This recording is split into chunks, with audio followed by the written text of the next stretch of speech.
श्रावण की पूर्णिमा क्यों करा जाता है? पूर्णिमा का व्रत। पूर्णिमा का व्रत करने का कारण क्या है बताइए।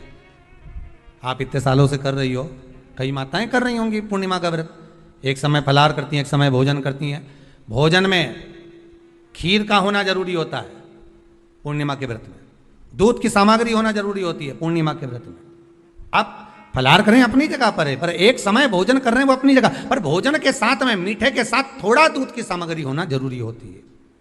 और क्यों करते हैं पूर्णिमा का व्रत? किस लिए किया जाता है, क्यों करा जाता है, उसका व्याख्यान वर्णन शिव महापुराण के अंतर्गत स्कंद पुराण में लिखा गया। स्कंद पुराण में वर्णन किया है श्री वेद व्यास जी महाराज ने। कहा ये पूर्णिमा का व्रत इसलिए किया जाता है कि व्यक्ति का जब मन गलत भ्रम में जाने लगता है, मन जब गलत जगह पर जाने लगता है, तो ये मन को गलत जगह पर ले जाने वाला कौन होता है? तो कहा ये चंद्र होता है। व्यक्ति की राशि के अंतर्गत, व्यक्ति की पत्रिका के अंतर्गत, व्यक्ति की ग्रह दशा के अंतर्गत जब चंद्र बेकार चलता है तो व्यक्ति अच्छा करते करते भी बेकार करने लग जाता है। चंद्र डोल रहा है। कई माताएं कहती हैं गुरुजी हमारे बेटे को आशीर्वाद दीजिए, बहुत गलत संगत में जा रहा है। मतलब समझ जाना कि चंद्र गड़बड़ जा रहा है। बेटी अगर गलत मार्ग पर जा रही है, बेटी अगर गलत संगत में जा रही है, किसी अन्य व्यक्ति को आकर्षित हो, चंद्र गड़बड़ हो रहा है, उसका चंद्र कहीं जा रहा है। कोई पुरुष, कोई लड़का, कोई गलत मार्ग पर जा रहा है, चंद्र गड़बड़ हो रहा है। घर में जो क्लेश उत्पन्न होता है, घर में जो विवाद उत्पन्न होता है, उस विवाद को रोकने के लिए केवल चंद्र की ही, इसलिए तो पूर्णिमा घर की नारियां हमारे यहाँ हिंदू धर्म में यहां तक स्कंद पुराण में कह दिया कि पूर्णिमा के दिन अगर ये भगवान का व्रत रख लेगी, पूर्णिमा के दिन अगर ये खीर का प्रसाद बना लेगी, थोड़ा सा दूध की कोई सामग्री बना लेगी और भगवान को भोग लगा देगी, भले सत्यनारायण भगवान के भाव से बनाए, भले सत्यनारायण जी के निमित्तार्थ बना, पर अगर इसने सत्यनारायण भगवान के निमित्त से बना, पर पूर्णिमा के दिन अगर ये व्रत रखेगी, उपास रखेगी या कोई सामग्री बनाकर भगवान की पूजन कर लेगी, तो इसके घर में जो अशांति है वो शांति में बदल जाएगी। इसलिए कई घरों में आज भी सत्यनारायण भगवान की पूजन हर पूर्णिमा को करती है। माता किताब लेके बैठ जाती है, तुरंत तुरंत उन्हें ऑफिस जाना, कहीं काम पे जाना, और तुरंत तुरंत उसने जल्दी जल्दी कलश रखा, कलश नहीं भी रखे तो भगवान की पूजन कर रहा के ब्राह्मण देवता को बुला लेगी, ब्राह्मण नहीं आएंगे तो खुद कर लेगी, पर करती जरूर है। इतना सा आटा सेक लेगी, पंजेरी बनाई, सीरा बनाई, मिठाई रख दो, कुछ भी करेगी पर सत्यनारायण की कथा कर ले। उसका मन लग गया उसमें, मतलब पूर्णिमा को करना है। उसको करने से क्या होता है? शांति रहती है, शीतलता रहती है। श्रावण की पूर्णिमा क्यों करा जाता है? पूर्णिमा का व्रत। पूर्णिमा का व्रत करने का कारण क्या है बताइए। आप इतने सालों से कर रही हो, कई माताएं कर रही होंगी पूर्णिमा का व्रत। एक समय फलाहार करती हैं, एक समय भोजन करती हैं। भोजन में खीर का होना जरूरी होता है पूर्णिमा के व्रत में। दूध की सामग्री होना जरूरी होती है पूर्णिमा के व्रत में। आप फलाहार करें अपनी जगह पर है, पर एक समय भोजन कर रहे हैं वो अपनी जगह पर। भोजन के साथ में मीठे के साथ थोड़ा दूध की सामग्री होना जरूरी होती है। और क्यों करते हैं पूर्णिमा का व्रत? किस लिए किया जाता है, क्यों करा जाता है, उसका व्याख्यान वर्णन शिव महापुराण के अंतर्गत स्कंद पुराण में लिखा गया। स्कंद पुराण में वर्णन किया है श्री वेद व्यास जी महाराज ने। कहा ये पूर्णिमा का व्रत इसलिए किया जाता है कि व्यक्ति का जब मन गलत भ्रम में जाने लगता है, मन जब गलत जगह पर जाने लगता है, तो ये मन को गलत जगह पर ले जाने वाला कौन होता है? तो कहा ये चंद्र होता है। व्यक्ति की राशि के अंतर्गत, व्यक्ति की पत्रिका के अंतर्गत, व्यक्ति की ग्रह दशा के अंतर्गत जब चंद्र बेकार चलता है तो व्यक्ति अच्छा करते करते भी बेकार करने लग जाता है। चंद्र डोल रहा है। कई माताएं कहती हैं गुरुजी हमारे बेटे को आशीर्वाद दीजिए, बहुत गलत संगत में जा रहा है। मतलब समझ जाना कि चंद्र गड़बड़ जा रहा है। बेटी अगर गलत मार्ग पर जा रही है, बेटी अगर गलत संगत में जा रही है, किसी अन्य व्यक्ति को आकर्षित हो, चंद्र गड़बड़ हो रहा है, उसका चंद्र कहीं जा रहा है। कोई पुरुष, कोई लड़का, कोई गलत मार्ग पर जा रहा है, चंद्र गड़बड़ हो रहा है।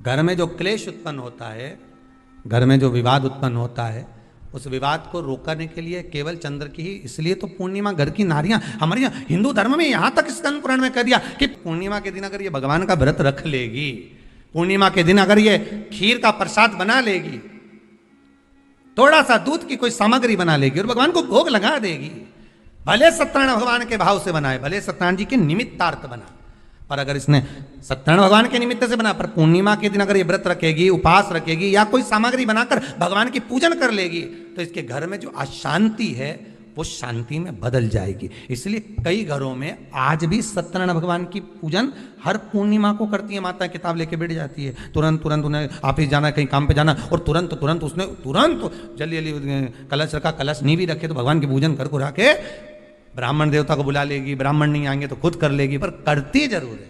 इतना सा आटा सेक लेगी, पंजेरी बनाई, सीरा बनाई, मिठाई रख दो, कुछ भी करेगी, पर सत्यनारायण की कथा कर लेगी, उसका मन लग गया उसमें।